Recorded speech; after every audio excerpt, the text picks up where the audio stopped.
¿Qué tal amigos? Mi nombre es Wilfredo Campos y bienvenidos a Crónica Universal. Antes de comenzar, no olviden darle like, suscribirse, activar la campana de notificaciones, comentar y compartir el video, así como seguirnos en Facebook como Crónica Universal. El enlace lo dejo en la descripción del video. También pueden seguirme en TikTok como @CamposFloresWilfredo. Pero antes de proseguir, si te gusta el contenido de este canal, puedes apoyarnos con tu contribución a cualquiera de estas cuentas. Todo lo recaudado será utilizado para mejorar el canal y traerles videos exclusivos que no entender la guerra, primero hay que abordar su definición. Y esta es que en su sentido estrictamente técnico es aquel conflicto social en el que dos o más grupos humanos relativamente masivos, principalmente tribus, sociedades o naciones, se enfrentan de manera violenta, preferiblemente mediante el uso de armas de toda índole, con un resultado de muerte individual o colectiva y daños materiales de una entidad considerable. La guerra es la forma de conflicto sociopolítico más grave entre dos grupos humanos. Se da en sociedades tribales y en sociedades civilizadas, pero es más grave entre estas últimas, porque son más complejas, masificadas y tecnificadas. Es quizás la más antigua de las relaciones internacionales. Y ya en el comienzo de las civilizaciones se constata el enfrentamiento organizado de grupos humanos armados con el propósito de controlar recursos naturales o humanos, conflictos entre cazadores nómadas y recolectores sedentarios, que sí desarrollaron el concepto de propiedad. Exigir un desarme o imponer algún tipo de tributo, ideología o religión, sometiendo, despojando y en su caso destruyendo al enemigo, en lo que se podría llegar y se llegó frecuentemente al genocidio. Es más, este tipo de conducta gregaria es extensible a la mayor parte de los homínidos y se encuentra estrechamente relacionado con el concepto contrario, constituiría una forma más desorganizada, aunque igualmente violenta, el bandolerismo por tierra o la piratería por mar. En las sociedades primitivas tribales su origen aparece más claro.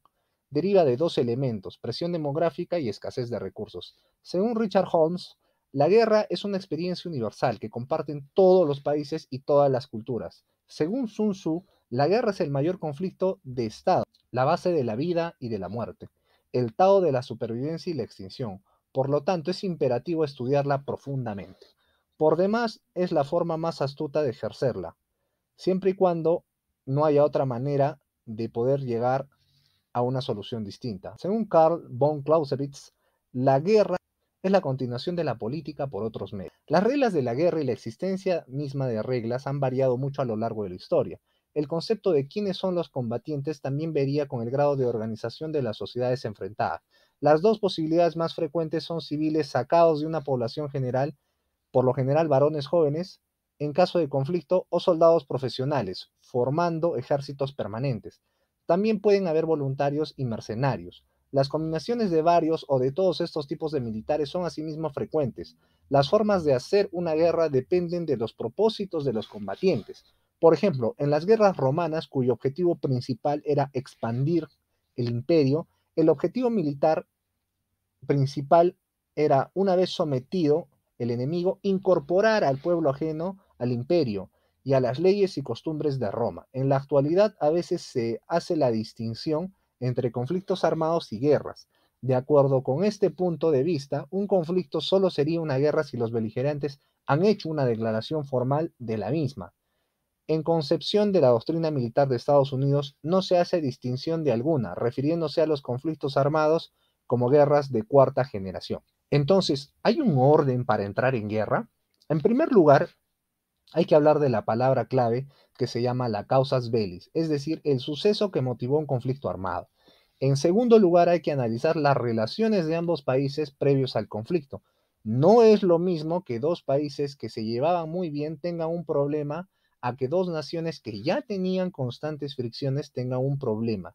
En este aspecto hay que desglosar en dos la situación. Cuando dos naciones que se llevan bien tienen un problema, por muy fuerte que sea, usualmente se resuelve en la vía diplomática. Sin embargo, las relaciones se deterioran o quedan dañadas, mas no necesariamente llevan a una guerra. En el otro caso, si ambas naciones ya tenían relaciones deterioradas a un punto en el que cualquier cosa podría desencadenar un conflicto, la causas bellis, por muy ridícula que sea, por lo general sí o sí lleva a una guerra.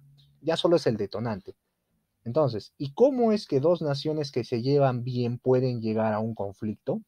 Esto, pese a ser poco probable, no es imposible, y en este punto quiero que me ponga muchísima atención, ya que las relaciones, incluso cuando atraviesan su mejor momento, los hechos pueden llevar a una degradación sistemática, y esta conlleva una escalada de tensiones. Lo primero que se hace es enviar una nota diplomática a la Cancillería de otro país exigiendo una explicación.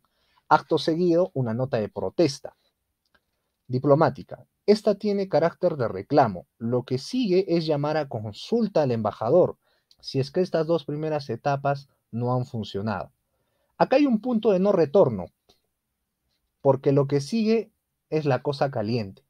Acá sigue la ruptura total de las relaciones, es decir, que todas tus instituciones diplomáticas, así como tus consulados, son retirados en su totalidad del otro país. Acá también puede darse que el país anfitrión de tu embajada no espere a que llames a consulta a tu embajador, sino que directamente lo expulse.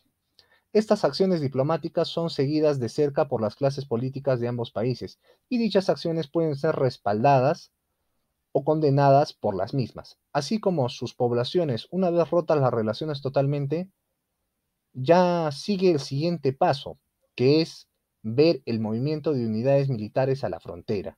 Llegados a este punto, los militares adquieren un mayor protagonismo, lo que por lo general sigue una ruptura total de las relaciones, es el cierre de sus fronteras, y para la custodia de estas se envían siempre efectivos militares. Acá se tiene que evaluar en qué componen esos efectivos. Una cosa es que se componga únicamente de infantería regular y otra totalmente distinta es que se componga, por ejemplo, de una brigada acorazada masiva de infantería, artillería, aviación de combate, helicópteros de ataque, etc. Si los dos países comparten frontera marítima, la cosa se agrava aún más, ya que el despliegue del tipo de sus unidades navales dará un mensaje claro acerca de las intenciones de cada parte.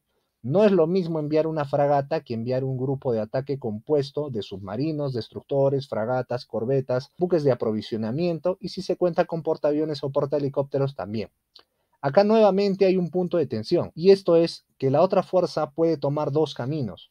O bien responde enviando una fuerza proporcional a sus fronteras, o bien puede replegar a sus fuerzas en clara señal de que quiere evitar una guerra. En el caso que decida enviar una fuerza similar, esto inquieta a los demás países de la región, así como a la comunidad internacional. Cuando dos fuerzas se encuentran cara a cara, es casi una cuestión de suerte que no estalle un conflicto. Es cosa de solo un disparo y se desencadena una guerra. Esto ya lo vimos en el conflicto del Beagle, cuando Argentina estuvo a punto de invadir Chile. Soldados argentinos y chilenos se encontraban cara a cara intercambiando insultos y pullas. Ahora, todo este movimiento previo va a sentar las bases para poder saber si vamos a ver un conflicto de baja, mediana, alta cibernética, la población civil y la política. En este tipo de guerras no hay enfrentamiento entre ejércitos regulares ni necesariamente entre estados, sino entre un estado y grupos violentos, o mayormente entre grupos violentos de naturaleza política, económica, religiosa o étnica. Tengamos en cuenta que el motivo por el cual este tipo de conflictos son los más comunes obedece a que también son los más baratos. Jugar a la guerra es caro.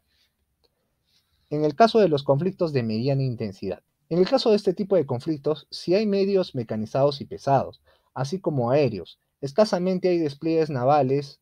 Un caso de estos tenemos la invasión rusa a Crimea en 2014. Un aspecto clave de este tipo de conflictos es que son en zonas geográficas muy focalizadas. Otro ejemplo tenemos el conflicto del Cenepa, que se dio en la zona del mismo nombre, y no a lo largo de toda la frontera entre Perú y Ecuador.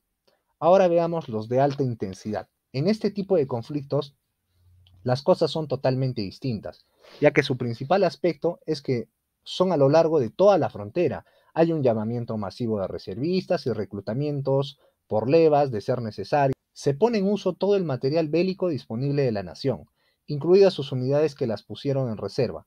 Acá el mismo país se fija un límite, no quiere chocar con otros activos fuera de los militares. De ejemplo tenemos la reciente guerra de Azerbaiyán y Armenia. Y acá viene otro tipo de guerra, que es la guerra total. En la guerra total, las cosas son totalmente distintas. Como su mismo nombre lo indica, es total, absoluta y generalizada. Este tipo de guerras son incluso una amenaza existencial a la nación que lo afronta. Acá no solo se disponen de todos los activos militares del país, ya sea que estén en actividad o en reserva, sino hasta del material que se dio de baja, así como medir la capacidad industrial de la nación, sus aliados, contactos, rutas de suministro, traficantes de armas, etcétera, ¿no? Hay una movilización masiva, leva reclutamientos, estados de emergencia, estados de sitio. Son usuales las violaciones de derechos humanos, crímenes de guerra, incluso la Convención de Ginebra suele ser violada varias veces. De estos 4 tipos de guerra, nos damos cuenta que cada uno se distingue del otro radicalmente.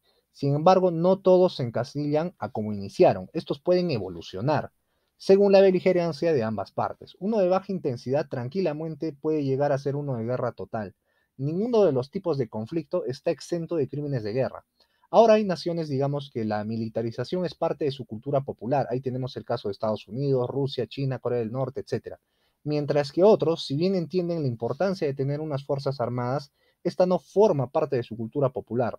De hecho, en muchos casos es hasta mal visto, como en el caso de Suiza, y varios países nórdicos. En el caso de Suiza incluso, actualmente hay una colecta de firmas para evitar la compra de nuevos cazas, los F-35, y en el pasado también sucedió algo similar con los F-18, con los Gripen, y que evitaron, pues, en buena cuenta en el caso de los Gripen, que esa nación compre este sistema de armas, ¿no? Asimismo, también vemos que hay países que no tienen opción más que militarizarse, como es el caso de Corea del Sur, Taiwán, Israel, Japón, toda vez que su existencia como nación es continuamente amenazada por algunas otras naciones. Y por último tenemos la guerra nuclear, que son contados países como Rusia, Estados Unidos, Corea del Norte, Israel, Irán, los que pueden librar este tipo de guerra. Acá se sabe quiénes van a iniciarla, pero no se va a saber quiénes van a vivir para contarlos. Esto es en buena parte el fin del mundo, ¿no? En la segunda parte de este video vamos a tratar en detalle las operaciones de combate, cómo son las operaciones terrestres, aéreas, navales, guerra híbrida, guerra psicológica, guerra electrónica, etc. Entonces, esténse enganchados a la segunda parte de este video. Y lo más importante que este es un video de cajón porque tienen que verlo para entender los siguientes videos que voy a lanzar, que es de guerras entre países, ¿no? ¿Cuál sería el verdadero resultado? Vamos a lanzar en esta semana un video de cómo sería una guerra entre Colombia y Venezuela y ese video va a estar muy, muy, muy bueno. Bien amigos, espero que les haya gustado. No se olviden de difundir el contenido del canal. Mi nombre es Wilfredo Campos y esto fue Crónica Universal. Hasta pronto.